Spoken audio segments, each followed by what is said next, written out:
Fala pessoal, muito prazer, meu nome é Nelito, eu sou enfermeiro, também acadêmico de medicina e hoje eu vou falar um pouquinho de avaliação primária. Pega o caderninho e anota todas as dicas que é de suma importância e vai ajudar muito no seu plantão.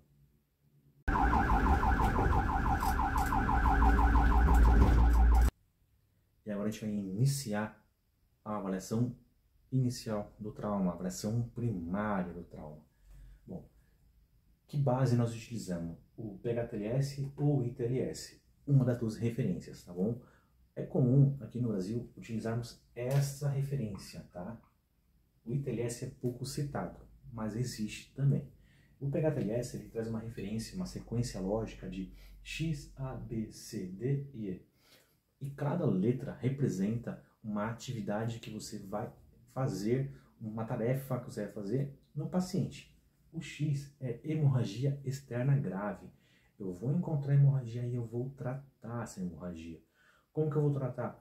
Curativo compressivo, eu vou tratar com bandagem israelense, eu vou tratar com torniquete. Depende do material que você tem em mão e também da sua habilidade. O torniquete ele não é a última escolha, ela pode ser a primeira a ser aplicada desde que você saiba aplicar. E aí uma dica importante. Improviso de torniquete não é efetivo, tá? Ah, mas já vi falar que foi feito um improviso e deu certo. Deus quis assim, tá? Eu gosto de brincar assim porque é verdade. Deu certo? Ok, mas nem sempre os improvisos dão certo, tá? Não tem um estudo que mostra a sua efetividade, tá? E qual material foi utilizado para ser efetivo? Não dá para brincar de ciência com o paciente. Não dá para brincar. Você pega o material adequado e aplica e funciona, desde que aplique corretamente, tá bom? A letra A. Letra A tem 3 pontos importantes que eu preciso avaliar. Primeiro ponto importante que eu preciso avaliar e fazer: estabilização manual da coluna cervical. Então você chega no local e estabiliza manualmente a coluna cervical. Depois que eu estabilizei, outro ponto importante a ser feito de forma simultânea é a responsividade. Se ele responde, como ele responde, tá? Chama por 3 vezes. Chama por 3 vezes, ele pode responder, seja de forma verbal ou não verbal, mas ele pode responder. A abertura ocular é uma resposta, tá? E aí você já pega um macete. Quem já tem uma expertise já olha isso e já encaixa aqui no Glasgow, tá? Lá na letra D, na avaliação neurológica, mas eu não vou entrar ainda no mérito, tá bom? Mas aqui eu faço a responsividade, eu vejo se ele responde. Imagina só, pode ter um chamado de um paciente caído em via pública, mas ele estava dormindo. Quem chamou não parou para saber se ele tinha sofrido um trauma. Viu simplesmente que estava dormindo e chamou o suporte. Você chega no local e ele estava dormindo. Pode acontecer isso, tá? E o outro item, que eu já falei, primeiro estabilizar, o segundo item é a responsividade e o terceiro item, na verdade, é a abertura das vias aéreas, ou liberação das vias aéreas superior. E quando eu falo de liberação de vias aéreas, manobra de chin lift, de jaw thrust, que as manobras mais conhecidas, elas são efetivas nesse paciente. Lembrar que, se tem uma lesão cervical, você não vai fazer a extensão cervical, mas sim a estabilização sem extensão cervical, só elevação do mento, tá bom? Outra forma de deixar a via pérvia liberada é o uso de cano de Guedel, máscara laríngea ou intubação no traqueal quando necessário, tá? Então, essas 3 formas você libera a via aérea. E tem um item importante também. Olha só, se tem lesão, você tem secreção, para liberar a via aérea também é interessante você aspirar o paciente. Então você aspira o paciente, você libera a via aérea. A parte da letra B. A letra B tem muita coisa, mas eu vou falar de forma bem simples, bem rápida. Eu vou verificar a boa ventilação. Quanto ele ventila? Ele é adulto, ele é pediátrico, tá? Eu preciso entender por quê. Tem uma variação importante. Um adulto, ele tem uma ventilação entre 12 a 20, com uma média aí de 14, 16, mas a sua variação é essa, de 12 a 20 ventilações por minuto, tá? Nesse momento eu verifico se ele está eupneico, bradipneico, taquipneico, se ele tem, de repente, algumas lesões que eu possa verificar na inspeção na palpação e depois eu vou verificar também a percussão e a ausculta, IPPA, inspeção, palpação, percussão e ausculta. Lógico que isso aqui também vai muito do profissional. Um profissional de nível básico, ele não vai fazer a percussão e a ausculta, mas a inspeção e a palpação ele pode fazer, porque ele verifica se tem lesão de arcos costais, de repente uma fratura de costela, eu consigo avaliar também. Aqui na boa ventilação eu tenho que ter um cuidado, porque nesse momento você também pode ofertar um oxigênio suplementar. Na letra C é hemorragias também, porém não é hemorragias graves, porque a grave você já tratou aqui. São hemorragias externas, tá? Pode também pensar na interna, mas não é grave ainda. Na interna é grave porque eu não consigo identificar aonde é e o quanto está sangrando, tá? Mas estou pensando aqui de uma forma bem simples, hemorragias que não colocou em risco, tá? Porque eu já coloquei aqui na letra X o que eu tinha que fazer.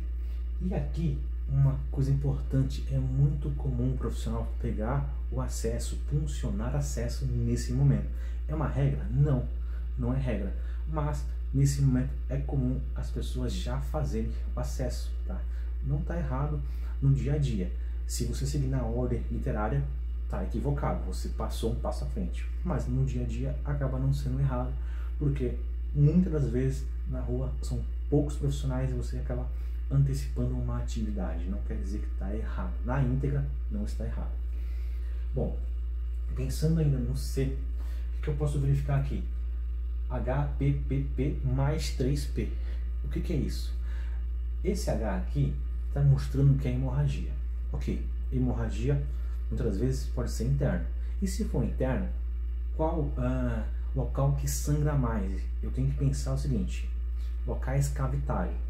Lógico que a região pulmonar também é cavidade, a região encefálico cerebral também tem umas cavidades. Quando você pega ali o esqueleto, você tem uma cavidade. Mas um local que tem maior espaço cavitário é a região abdominal. Ela pode comportar bastante volume sanguíneo, tá? Então, aqui o primeiro P vem de pança. Lógico que não está na literatura pança, tá? Abdômen. Mas aí, para facilitar, HPPP. HPPP. O primeiro P vem de pança. O segundo P vem de pelve. A região pélvica sangra muito. E a região da perna, o outro P também.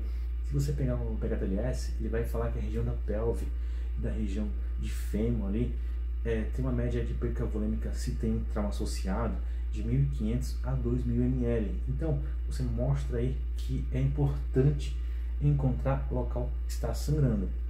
E se tem hemorragia interna, eu tenho que ficar de olho em mais 3 P's. 3 P'zinhos simples, que é pele, perfusão e pulso. O que eu vou verificar na pele? Eu vou verificar na pele. A cor da pele é algo importante a ser avaliado. Tem muito mais coisas, mas vamos de cara, a cor da pele. Muitos pacientes eles ficam pálidos, tá?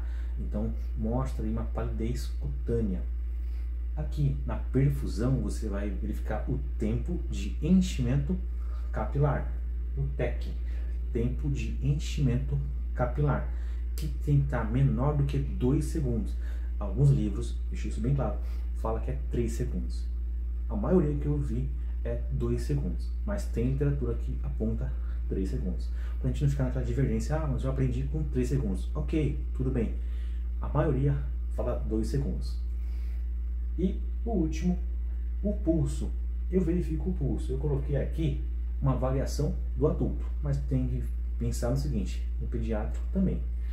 Adulto, está menor do que 60 ou maior do que 100 batimentos por minuto?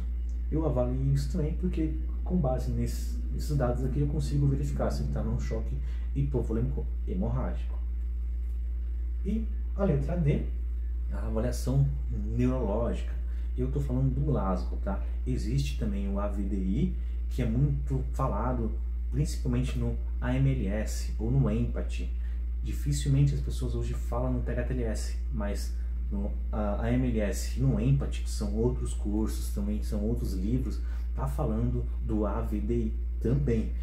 As pessoas esquecem disso, falam que caiu em desuso. Caiu em desuso, não fala mais no não parte de trauma, no PHTLS, mas ele cita que caiu em desuso, mas tá lá no AMLS e tá lá também no EMPAT, e também tá onde no ITLS. Então, como a gente fica com base só no PHTLS, a gente fica um pouco preso, tá? E aqui, macete importante. O Glasgow, para não mais esquecer, eu substituí a letra A pelo 4, a letra S pelo 5 e a letra G pelo 6. Para lembrar o seguinte, que a parte ocular eu verifico e dou pontuação de 1 a 4, tá? E na parte verbal, da resposta verbal, eu dou a pontuação de 1 a 5. E na parte de avaliação motora, melhor resposta motora, é de 1 a 6. Então eu substituí a letra A pelo 4, letra S pelo 5 e letra G pelo 6, para facilitar e lembrar o que eu estou avaliando no Glasgow, tá? E na letra E, a hipotermia. Eu tirei as vestes do paciente porque tinha alguma lesão. Logo em seguida eu tenho que cobrir esse paciente, porque ele perde bastante calor, bastante temperatura. Outra coisa importante, se está confortável para você dentro da ambulância, está desconfortável para o paciente, então desliga o ar-condicionado. Está confortável para você, porque está aí na adrenalina e fazendo atendimento, e você não está sentindo calor nenhum porque está ligado o ar-condicionado, para o paciente está desconfortável. Aqui eu controlo a temperatura, eu retiro daquele local que está tá coberto, tá? Verifico se tem alguma lesão ali, retiro a roupa, se for o caso, tá bom? A exposição em demasia também não é recomendado, mas se precisar você retira aquele local que está coberto pela calça, pela camisa, pela blusa, mas logo em seguida você cobre o paciente para que ele não perca a temperatura, tá? Porque quando você perde temperatura, você leva a hipotermia. E lembrar o seguinte, para quem já manja, né, da assistência, a hipotermia é a causa também de parada cardiorrespiratória. A hipotermia faz parte do 5H, tá? Tem 5H e tem 5T da parada cardiorrespiratória. Então, a hipotermia faz parte desse H. Então, eu controlo a temperatura. E para evitar também a tríade letal, conhecido também para os íntimos como chá da morte. Isso mesmo. Coagulopatia, hipotermia e a acidose. Muitas das vezes esse paciente ele não vai apresentar uma acidose no momento aqui da assistência, mas devido à demora de controlar a temperatura desse indivíduo, ele vai evoluir para uma tríade letal e posteriormente ele vai evoluir para uma morte, tá? Então eu tenho que tratar isso também. Não é porque está em último, tá certo? Que ele é menos importante. Não é isso. Ele está em último aqui porque é uma sequência lógica do que mata mais rápido, tá bom? Mas não quer dizer que não é importante. Bom, a avaliação primária é isso, é muito detalhe e no dia a dia você vai perceber que é muito rápido. E com a equipe multiprofissional ali trabalhando em sincronia, de forma, como posso dizer, sincronizada, fica muito tranquilo. Lógico que a teoria tem que estar na ponta da língua, tem que estar ali fácil, tá? Tá na dúvida? Pega o material, não tenha vergonha de pegar o material e estudar, não tenha vergonha de perguntar. Perguntar é uma das formas que você vai aprender, tá? É uma das formas que você vai dominar o conteúdo. Bom, eu encerro aqui essa parte da avaliação primária. Posteriormente eu vou falar um pouco mais da avaliação secundária e vou discorrer outros detalhes, tá bom? Grande abraço, até mais.